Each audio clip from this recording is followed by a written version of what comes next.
अस्सलाम वालेकुम, मैं हूँ अलीज़ा और हम मौजूद हैं institute of molecular biology and biotechnology के साइंस एग्जीबिशन पे,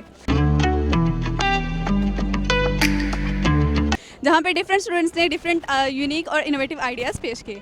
आइए हमारे साथ चलिए और हम आपको प्रोजेक्ट्स दिखाते हैं।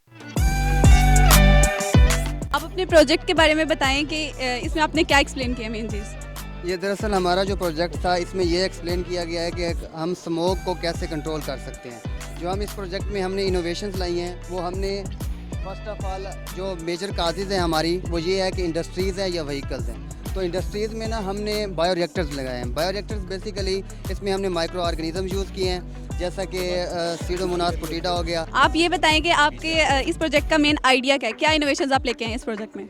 इसमें जो हमारा जो मेजर आइडिया है, जो हमने इनोवेशंस लिए हैं ना, वो बेसिकली जो हमारा जो प्रोजेक्ट है ना वो ये था कि स्मोक को कैसे कंट्रोल किया जा सकता है।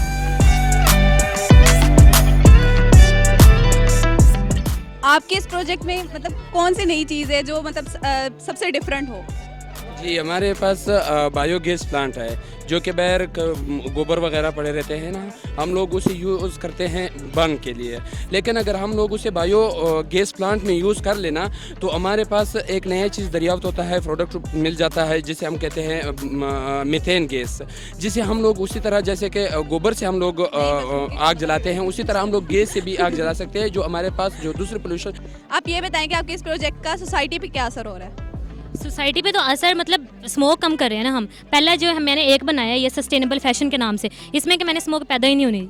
अब हम स्मोक आ कहाँ से रही है, हमारी फॉसिल फ्यूल से आ रही है। बेसिकली फॉसिल फ्यूल हम बर्न कर रहे हैं। अब हमें जो कार्बन ब्लैक चाहिए होता है, कार्बन ब्लैक हम अपने डाई पे यूज़ कर सकते हैं, आर्ट में यूज़ करते हैं, ब्लैक कलर हर जगह यूज़ करते हैं। वो हम कार्बन मतलब कार्बन को वो फॉसिल फ्यूल को बर्न करके ले रहे हैं ना, कार्बन से हम बना रहे हैं। लेकिन मैंने अब हमारे पास जो ब्लैक एलजी है, ब्लैक एलजी पॉन्ड वाटर में उसको हमने एक्सट्रैक्ट किया है। उसको हमने एक इंडस्ट्रियल प्रोसेस उसको हमने ग्राइंड करके उसमें से मेलानिन निकाल लेंगे। मेलानिन से हम वो मतलब ब्लैक डाई बना देंगे। तो फॉसिल फ्यूल से नहीं बन रहा, वो पोल्यूशन हो ही नहीं रही, मतलब स्मोक बन ही नहीं रहा। तो ये एक उसका अल्टरनेट मेथड था। ये हो गया तो और भी बहुत हो सकते हैं, मतलब स्मोक पैदा ही नहीं होने दिया। अगर पैदा हो रही है तो और भी हमारे पास दो सोल्यूशन।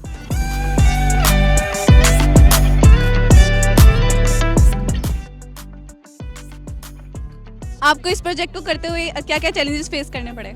सबसे पहले तो हमें इस प्रोजेक्ट को बनाने के लिए जो कॉस्ट का था उसका बहुत ज़्यादा मसला हो रहा था, हमारे बहुत ज़्यादा पैसे लगे। इसके अलावा हमें चीज़ें ढूंढने में भी मसाइल पेश आते रहते। इसके अलावा एक मसला हमारे साथ ये भी था कि जो हमारे पास लोग थे, हम ग्रुप में लोग, उनके अंदर हम लोग क्रिएटिव इतने नहीं थे कि हम क्राफ्टिंग कर पाते, तो इसलिए हमें बहुत ज़्यादा चैलेंजेस आए। लेकिन हमने वो कोशिश की और इसलिए हमने बनाया है। इसके अलावा एक मसला हमें ये भी पेश आ रहा था कि हम लोग डिफरेंट एरियाज से थे, तो हमें आने जाने का भी बहुत ज़्यादा प्रॉब्लम होता रहा था। हमने स्मोक फ्री सिटी बनाई है स्मोक के हवाले से कि हम किस तरह स्मोक को रेडिकेट कर सकते हैं by using renewable energy sources.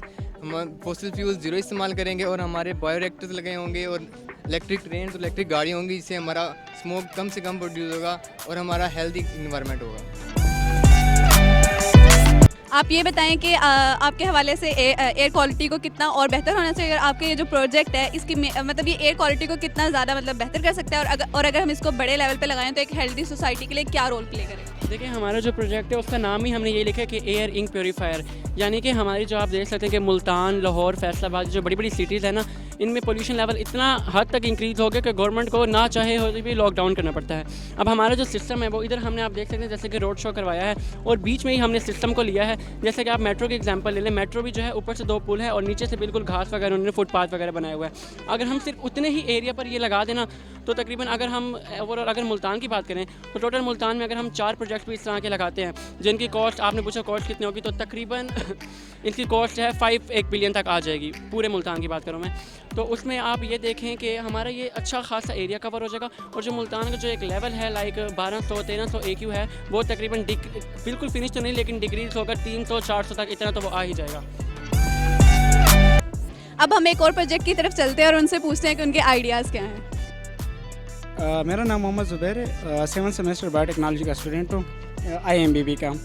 Basically हमने मॉडल बनाया है। मॉडल में जो बेसिक कंसेप्ट है वो सर्कुलर इकॉनमी का है। सर्कुलर इकॉनमी में बेसिकली ये होता है कि कैसे वेस्ट को हम रिसोर्स बना सकते हैं। उस बेस के ऊपर ये कंसेप्ट काफ़ी पॉपुलर हो रहा है, उसकी रीज़न ये है कि जो इससे पहले लीनियर इकॉनमी थी ना, उसने इन्वायरमेंट को बहुत ज़्यादा पोल्यूट किया, इन्वायरमेंट को बहुत हर्ट किया नेचर को। सर्कुलर इकॉनमी के ज़रिए मतलब है कि उसी वेस्ट को फिर रिसोर्स बना सकते हैं और इस तरह हम नेचर का जो साइकिल है उसको रिजनरेट कर सकते हैं।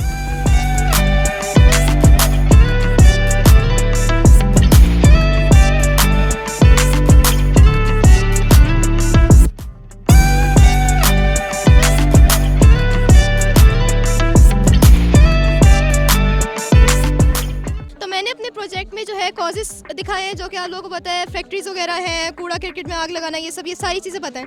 हमारा मेजर जो फोकस था वो इन्वेंशंस पे था, जो आजकल लेटेस्ट टेक्नोलॉजी की इन्वेंशंस हैं वो एक हमने शो की है। ये लिक्विड प्लांट्स, इसका आइडिया साइबेरिया से एक्सट्रैक्ट किया था, यानी कि इसके अंदर माइक्रो एलजी का इस्तेमाल है, पानी का, मिनरल्स का इस्तेमाल है।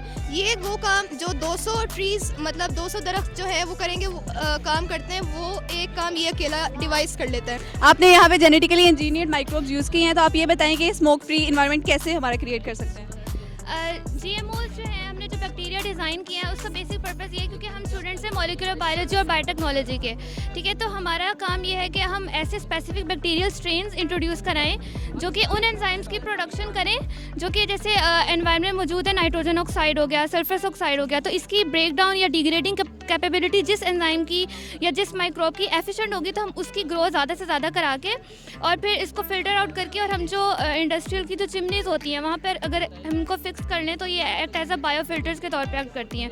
तो इससे हमारा एनवायरनमेंट जो है क्लीन होता है और ये कॉस्ट इफेक्टिव भी है। हमने इंडस्ट्रियल एरियाज़ पे तो देख लिया कि इंडस्ट्रियल एरियाज़ से हम लोग स्मोक को कैसे फिल्टर कर सकते हैं। अब हम लोग चलते हैं रेजिडेंशियल एरियाज़ में हम लोग स्मोक को कैसे कंट्रोल कर सकते हैं। सो इसके बारे में हमें बताएंगे लाइबा। अस्सलाम वालेकुम। जैसे कि अभी अलाइका ने बताया कि इंडस्ट्रियल एरिया में हम कैसे स्मोक को प्रिवेंट कर सकते हैं, तो इसी तरह ये रेजिडेंशियल एरिया है जिसमें हमने मॉडल में शो किया है कि यहाँ पे अमलतास ट्री और रेड मैपल ट्री हमने प्लांट किए हैं, और ये हमारे डिपार्टमेंट में भी प्लांट किए गए हैं, जिससे स्मोक की जो है ना, ये ऐसे केमिकल्स प्रोड्यूस करते हैं जिससे स्मोक कम हो सकती है, ये स्मोक को खुद में अब्जॉर्ब करते हैं। उसके अलावा हमने एयर प्योरीफायर बनाया है जिससे हार्मफुल गैसेस जो हैं वो उसमें मतलब वो कैरी कर सकता है। उसके अलावा हमने चार्जिंग स्टेशन भी बनाया है कि इलेक्ट्रिकल कार्स, हम पेट्रोल के बजाय इलेक्ट्रिकल कार्स को यूज़ करें।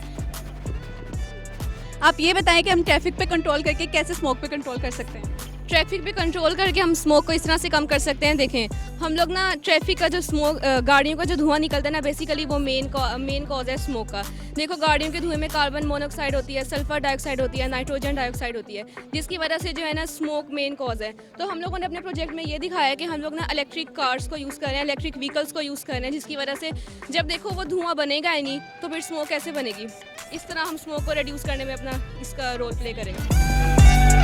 अब मैं मौजूद हूँ एक विजिटर के साथ, आइए उनसे पूछते हैं कि उनके क्या रिव्यूज़। यहाँ पे विज़िट किया, डिफरेंट स्टॉल को हमने देखे, तो ये काफ़ी इंटरेस्टेड लगे हमें, और इसमें मैंने हर एक स्टॉल को देखा, जो मॉडल इसने डिज़ाइन किए हैं वो बहुत आला क्वालिटी के हैं। इसके ऊपर इसने जो एक्सपेंसेस किए हैं, बहुत कम अखराजात के बुनियाद पे उसने ये डिज़ाइन किए हैं।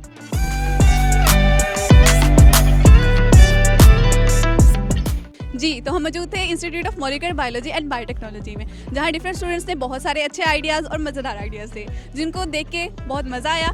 अब मुझे इजाज़त दीजिए, अगली दफ़ा मुलाकात होगी। अल्लाह हाफिज़।